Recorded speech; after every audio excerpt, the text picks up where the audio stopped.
Cái máy này.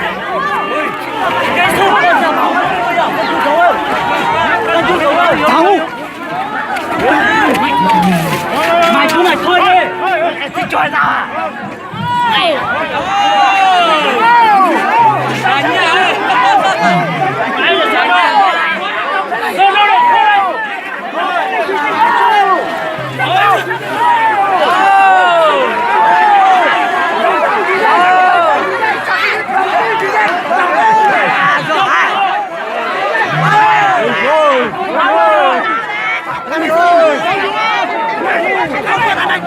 Không qua đấy rồi, không từ có.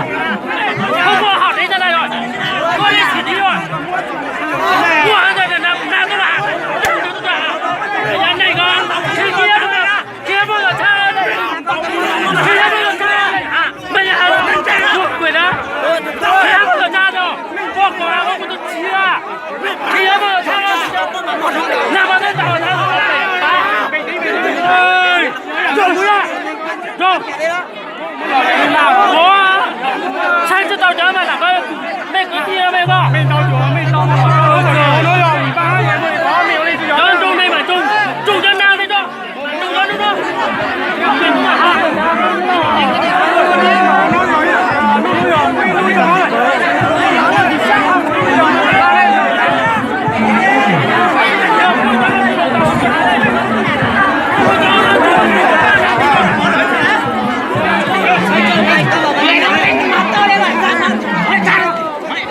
cho mày nghỉ đi.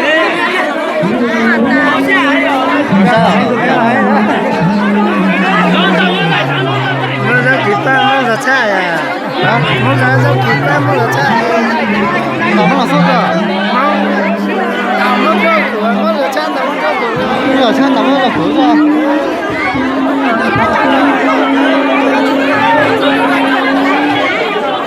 Dùng sai cửa.